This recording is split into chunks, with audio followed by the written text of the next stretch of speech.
पालकमंत्री जयकुमार गोरे यांच्या विरोधातील कथित गुन्हे, कोरोना काळातील रुग्णालयातील कथित आर्थिक गैरप्रकार, मृत व्यक्तींच्या नावाने कथित बनावट आधार कार्डाचा वापर आणि 10% मागणीच्या आरोपांवरून शिवसेना उद्धव बाळासाहेब ठाकरे पक्षाच्या उपनेत्या सुषमा अंधारे यांनी रविवारी पत्रकार परिषदेत जोरदार निशाणा साधला.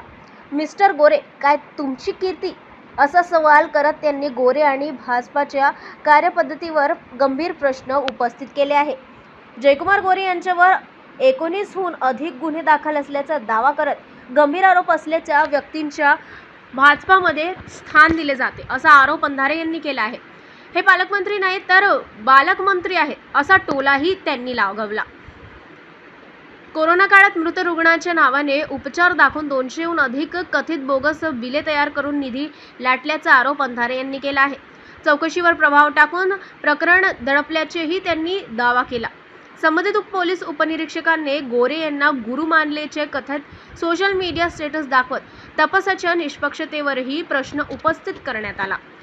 दहिवडी पोलीस ठाण्यातील FIR क्रमांक 0092/2022 चा उल्लेख करत मृत पिराजी विष्णू भिसे यांना नावाने कथित बनावट आधार कार्ड तयार करून वापरल्याचाही आरोप त्यांनी केला. तसेच कोविड उपचारांमध्ये कथित बनावट स्वाक्षऱ्या, शिक्के, डॉक्टरांच्या नावाचा वापर आणि मृत रुग्णांवर उपचार सुरू असल्याचे दाखवल्याचा दावा करण्यात आला. याशिवाय भाजप महामंत्री विजय चौधरी आणि कार्यकर्त्यांमधील कथित मोबाईल संभाषणाचा दाखला देत 10% मागणीच्या आरोपांची चौकशी करण्यात मागणी अंधारे यांनी केली. दरम्यान हे सर्व आरोप राजकीय स्वरूपाचे असून त्यांनी सत्यता तपास व न्यायालयीन प्रक्रियेचा स्पष्ट होणार आहे. आता जयकुमार गोरे, भाजप आणि संबंधित यंत्रणाची भूमिका काय असते याकडे लक्ष लागले आहे.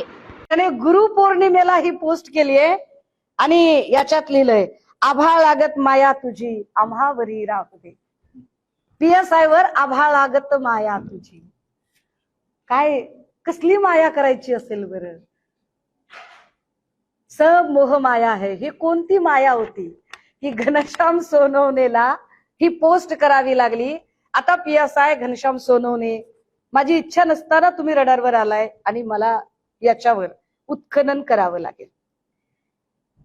याच्यातनं तुम्हाला कळलं असेल की का कोविडच्या प्रकरणामध्ये तक्रार झाली नाही किंवा का हायकोर्टमध्ये प्रकरण चालू असतानाच या सगळ्यांमध्ये जी चार्जशीट दाखल झाली त्या चार्जशीट मधनं गोरेंचं नाव वगळलं गेलं.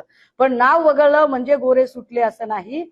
अजून वरच्या कोर्टात अपील झालेली आहे, अजून प्रकरण चालू आहे आणि मी हे सगळं ऑन रेकॉर्ड ऑन पेपर बोलत आहे. आता हे एवढं सगळं चालू असताना गोरेंचा व्यवसाय काय? गोरेंकडे असं काय आहे बरं की एवढ्या कोट्यावधीच्या गाड्या आहेत, सगळं आहे. मगाशी प्रताप भाऊ सांगत होते, खरं तर आम्हाला सेंटर पॉइंटला का थांबावं लागावं? रेस्ट हाऊस मिळणे हा आमचाही अधिकार आहे, विश्रामगृह मिळालं पाहिजे आम्हाला. पण आम्हाला सोलापूर विश्रामगृहामधून असं कळलं की सोलापूर विश्रामगृहातले जे 2 सूट आहेत ते फक्त आणि फक्त पालकमंत्र्यांच्या साठीच आहे. पालकमंत्र्यांनी त्याचं इंटेरियर डिझाईन वगैरे सगळं करून घेतलंय. एकीकडे मोदी काटकसरीने वागा वगैरे सांगतायत, परंतु गोरे साहेबांनी मात्र चांगले 10 कोटी रुपये खर्च करून 2 सूट अतिशय सुंदर पद्धतीने करून घेतलेत. मी पत्रकारांना वेगळं सांगायची गरज नाही, तुम्ही सोलापूरचेच पत्रकार आहात, त्यामुळे तुम्हाला ते सूट चांगले माहीत असतील. आता त्या सूटचा वापर कोणत्या कोणत्या कारणासाठी काय काय केला जातो तो गोरे साहेबांना माहिती, त्याच्यावर आम्ही काही फार बोलणार नाही. पण नेमकी गोरेंची प्रॉपर्टी वाढली कशी यावरही माहिती अधिकार टाकला होता. मी कालच म्हटलं की मी अजिबात उत्खननात जात नाही, पण मग तुम्ही असं हे करायचं नाही. तर मग मला असं कळलं की 2019चा एक ITR त्यांनी इलेक्शनच्या निमित्ताने दिलेला होता आणि त्या ITR मध्ये त्यांनी असं लिहिलं की त्यांच्या पत्नी सोनिया गोरे या कमावत्या आहेत आणि त्यांना किती मिळते, तर त्यांना वार्षिक साधारणतः 56 लाखाचं पॅकेज मिळतं. सुहास पाटील ठुम नावाचे हे कुणी ठेकेदार आहेत. कोण सुहास पाटील? कोणत्या काय कामाचा कसला वर्क पोर्टफोलिओ आहे? कोणत्या कामासाठी वार्षिक 56 लाखाचं पॅकेज मिळत होतं? ह्याचे कुठलाही वृत्तांत काहीही उपलब्ध नाही. माझी अपेक्षा आहे की गोरे या सगळ्या प्रश्नांची उत्तरं देतील, कारण गोरे साहेबांना चुनुकदार कामगिरी करण्याची लहर आली होती.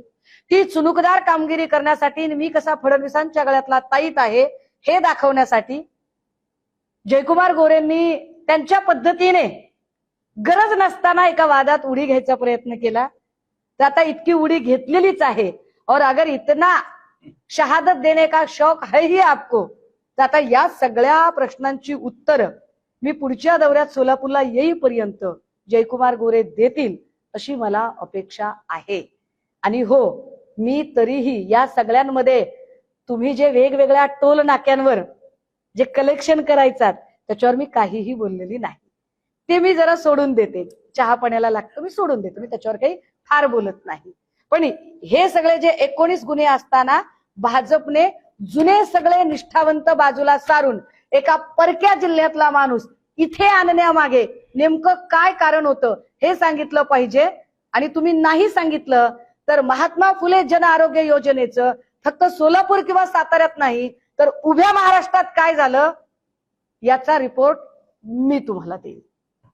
यांच्याबद्दल ऑनरेबल कोर्टाने हे लिहिलंय तरी सुद्धा फडणवीस साहेबांना गोरेंनाच मंत्री ठेवायचंय. अरे का पक्षाची पत घालवायला लागलात? जो पक्ष एकेकाळी अडवाणी वाजपेयींच्या विचारांनी भारावलेला, सुषमा स्वराज सारखी माणसं ज्या पक्षामध्ये होती, जो तत्वनिष्ठ पक्ष होता, तो पक्ष अशा भ्रष्ट लोकांनी का भरून टाकलाय? आणि म्हणून मी वारंवार म्हणते की वारुळ मुंग्या बांधतात, पण वारुळ पूर्ण झाल्यावर त्यात राहण्याचं भाग्य मुंग्यांना लाभत नाही. मग त्यात राहायला विषारी नाग येतात. भाजपच्या सत्तेचं वारुळ हे RSS आणि भाजपच्या निष्ठावंत कार्यकर्त्यांनी बांधलं, पण वारुळ पूर्ण झाल्यावर त्यात राहण्याचं भाग्य RSS आणि भाजपच्या लोकांना नाही लाभलं. तर त्याच्यामध्ये काँग्रेस, राष्ट्रवादी आणि इतर वेगवेगळ्या पक्षातून जे बलात्कारी आणि भ्रष्टाचारी विषारी नाग आले ते कुंडली मारून बसले. हे वाईट आहे. आता ही खूप मोठी क्लिप आहे. आता मला सांगा दादा की हे भाजप महामंत्री विजय चौधरी आणि विजय चौधरींचा कार्यकर्ता यांची आहे. याच्यावर FIR दाखल झाली आहे बरं का. जयकुमार गोरेंच्या बद्दल चर्चा चालू आहे. तो कार्यकर्ता सांगतोय भाजप महामंत्र्यांना की साहेब, फडणवीस साहेबांना सांगा ना, गोरे आपल्या कामाला 10% मागतायत, असं तो कार्यकर्ता सांगतोय. बघा, म्हणजे फडणवीस साहेब आम्ही निष्कलंक वगैरे तर नाही हो. देवेंद्रजी काहीतरी काल परवाही म्हणत होते, कुठे इकडे तिकडे रिअल लाईफ मध्ये जात आहे, जरा रिअल लाईफ मध्ये या ना तुम्ही. आणि रिअल लाईफ मध्ये तुमच्या पक्षात काय काय चालू आहे, तुमच्या पक्षातले लोक किती पराकोटीचे भ्रष्ट आहेत, कोरोना काळात तुमच्या लोकांनी काय भ्रष्टाचार केला आहे. जसं मी मागे TETचा एक भ्रष्टाचार सांगितला होता, तर ते सगळं जरा एकदा बघा. आणि तुम्ही आमच्यावर आरोप करताना मी पुन्हा एकदा सांगते की शिवसेनेच्या लोकांबद्दल बोलताना जरा त्यांनी जपून बोलायचं. कारण तुम्ही एक वाक्य जरी बोललात तर मी अख्खी बखर तुम्हाला शोधून दाखवेन, बखर काढेन मी पूर्ण. बोला.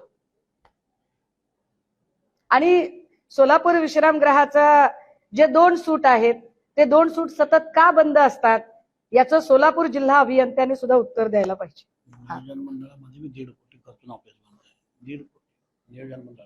ते प्रत्येक ठिकाणी आरामासाठी जागा असली पाहिजे ना. नियोजन मंडळाच्या तिथे 1.5 कोटीचं, इकडे 2 कोटीचं, थकतात लवकर ते.